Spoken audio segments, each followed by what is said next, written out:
आज talk time मध्ये आपण मासिक पाळी बंद होताना स्त्रीमध्ये कोणत्या प्रकारचे शारीरिक मानसिक बदल होतात आणि त्याला आपण कसं फेस करायचं याविषयी चर्चा करतोय। डॉक्टर अलका गोडबोले आपल्या बरोबर आहेत। मॅम, एक फोन आला औरंगाबादवरून, श्वेता चोप्रा आहे। बोला श्वेता। हॅलो, बोला मॅडम, मी अहमदनगरवरून बोलतीये। बोला। माझ्या मम्मीला हा मासिक पाळीचा त्रास होतोय। त्याच्यात आम्ही 6 महिन्यापासून तिला हा त्रास होतोय, तर आम्ही बऱ्याच डॉक्टरांशी कन्सल्ट केलं। आता सध्या आयुर्वेदिक गोळ्या चालू आहेत तिच्या, तर आणि आता सध्या तिच्या मध्यंतरी आम्ही गोळ्या डॉक्टरांना कन्सल्ट केलं, तर त्यांनी प्रिम्युलिटी एंड गोळ्या दिल्या होत्या आम्हाला। कशा प्रकारचा त्रास होतोय तिला? मासिक पाळी म्हणजे तिचं एज 50 आहे आता। हा, तिला आता म्हणजे मेनोपॉजचा प्रॉब्लेम चालू आहे आता। तिची मासिक पाळी अनियमित आहे का? हो, अनियमित होते, महिन्यात येते तिला। हा, मग कशा प्रकारचा त्रास होतो मासिक पाळी आल्यावर? मग कंबर दुखणे, मग एकदम म्हणजे आता तिचं हिमोग्लोबिन 6 झालंय आता। अच्छा, त्या संदर्भात मग पिशवी काढायची का काय म्हणून विचारायचं होतं। अच्छा, पिशवी काढायची म्हणजे काय? गर्भपिशवी काढणं हे आमच्या दृष्टीने सोपं असतं, पण पेशंटला पटवणं किंवा कळणं हे खूप अवघड असतं। आणि प्रत्येक बाईची मासिक पाळी जातीये म्हणून काढायची असं आम्ही काही करत नाही साधारणपणे। तर काय तुमच्या आईला काय प्रॉब्लेम आहे नक्की? मला वाटतं की बहुतेक बराच रक्तस्राव होत असावा, ज्या अर्थी 6 ग्रॅम हिमोग्लोबिन म्हणाला आपण, त्या अर्थी अॅनिमिया खूप आहे म्हणून अशा वेळी काय ट्रीटमेंट देता येते का? अशा वेळेला तो अॅनिमिया आधी दुरुस्त करायचा आणि मग कारण काय ते बघून आम्ही ऑपरेशन करायला सल्ला देतो। मॅम, दुसरा फोन आलाय, पद्मजा आहेत आपल्या बरोबर। बोला पद्मजा। हॅलो, तुमचा प्रश्न विचारा। हॅलो, नमस्कार मॅडम। मी स्वतः प्राध्यापक आहे आणि आहार तज्ञ पण आहे।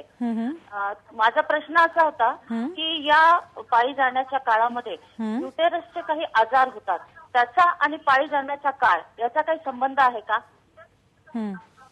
तुम्ही विचारला तो प्रश्न एकदम बरोबर आहे। कारण काय, जाताना पाळी जाताना बरेच आजार होतात युटरसचे। म्हणजे एक म्हणजे फायब्रॉइड, म्हणजे ज्या गाठी होतात गर्भपिशवीत, बरेचदा त्या पाळी जातीये म्हणून त्याच्याकडे बायका दुर्लक्ष करतात आणि मग ते इतकं मोठं होतं की ते ऑपरेशन शिवाय पर्याय नसतोच। आणि दुसरं म्हणजे कॅन्सरची आपण खूप शंका असू शकते, प्रत्येकीला होईल असं नाही। कारण हल्ली काय, मुलं कमी होतात। साधारणतः गर्भाशयाच्या मुखाचा जो कॅन्सर होतो तो बहुतेकदा खूप मुलं झालेल्या स्त्रियांना पूर्वी खूप कॉमन होता, म्हणजे 20-25 वर्षापूर्वी, जो हल्ली खूप कमी आहे। पण इतर बरेच कॅन्सर होऊ शकतात आणि म्हणजे भीती असू शकते, म्हणून स्त्रीरोग तज्ञांना पहिल्यांदा सल्ला घेऊन मगच पुढे जावं। पण मग असे आजार होऊ नये म्हणून काही काळजी घ्यायची असते का? काळजी म्हणजे काय, शारीरिक स्वच्छता आणि काही पाळीत अनियमितता किंवा कुठलाही बदल, रक्तस्राव झाला जास्त एखाद वेळेला झाला तर बायका दुर्लक्ष करतात, ते अगदी कबूल आहे। पण दर वेळेला जर झाला किंवा लवकर यायला लागली तर वेळेवर जावं, कारण prevention is better than cure. जरा जरी शंका आली तर विचारणं गरजेचं आहे। सर, एक मुंबईवरून फोन आलाय, अंजली आपल्या बरोबर आहे। बोला अंजली। माझा प्रश्न असा आहे की माझं आता 35 वर्ष आहे, वय वर्ष 35, पण मला पाळी महिन्याला येते, पण परंतु एकच दिवस जातं फक्त, पण ते पण व्यवस्थित जात नाहीये। अच्छा, कमी प्रमाणात त्यांना। पण तुमची पहिली कशी पाळीचा पॅटर्न होता ते एक बघावं लागतं, कारण 35ला कमीच होईल असं नाही प्रत्येकीला। पहिल्यापासून जर 1-2च दिवस जात असेल तर ते एखाद्या वेळेला 35-36 नंतर बऱ्याच अचानक जर कमी होणं त्यामागचं कारण काय असतं? काही आजार होणं किंवा काही तुमची इतर आजाराकरता ट्रीटमेंट चालू असणं, कधी कधी बंद होते, कधी कधी टीबी असतो गर्भाशयाचा बऱ्याच जणांना, जो डायग्नोसिस होत नाही, पण त्यांनी पण होतं। म्हणजे मी ह्या पेशंट बाईंना असेल असं म्हणत नाहीये, पण बरेचदा असण्याची शक्यता, योग्य डॉक्टरकडे शिवाय सांगू शकत नाही असं एकदमच। म्हणजे एकच दिवस येते तर बरोबर, पहिला कसा पॅटर्न आहे तो बघावा लागतो। मॅम, साधारण असं असतं की पाळी गेल्यावर असे हार्मोनल चेंजेस होतात, तुम्ही म्हणालात कॅन्सर वगैरे होतात, पण त्या व्यतिरिक्त इतर काही आजार होण्याची शक्यता असते का काही? किंवा हाडटिसो, साधारण म्हणतात की ऑस्टिओपोरोसिस होतो, त्याबद्दल सांगाल का? ऑस्टिओपोरोसिस म्हणजे अस्थि विरलता थोडक्यात, पण ऑस्टिओपोरोसिस ही पुढची स्टेज आहे। आधी नॉर्मल स्टेज असते, बहुतेकींचं नॉर्मल असतं, पण ते काय 35 पर्यंत, आणि 35 नंतर काय वेअर अँड टेअर आपल्या शरीरात खूप होत असतं।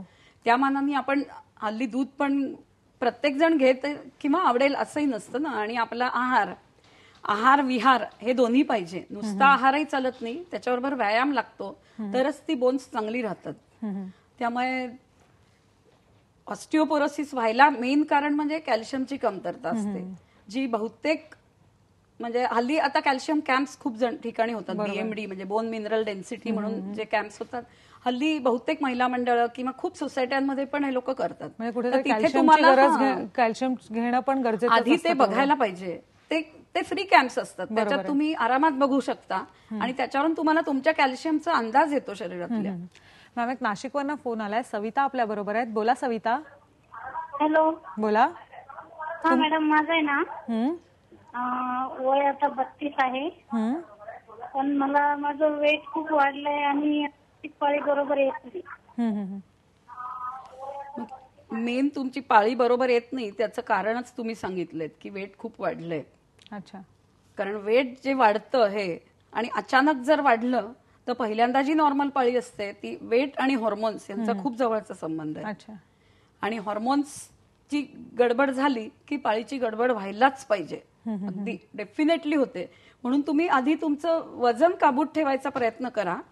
त्याच्याकरता आहार विहार मी जसं म्हटलं, तुम्ही योगा करा किंवा फिरायला जा. प्रत्येकीने जिमलाच जायला पाहिजे असंही नाही, जसं तुम्हाला जमेल तो व्यायाम करा. जाण्यामागे अगदी वाढतं वजन हे सुद्धा एक कारण असतं आणि हे वाढतं वजन कारण असतं, त्याचबरोबर इतरही काही कारण असतात आणि त्यावर आपण कसे उपचार करायचे याबद्दल आपण बोलणारच आहोत. पण आता घेऊया एक ब्रेक, तेव्हा पहा फक्त IBN लोकमत.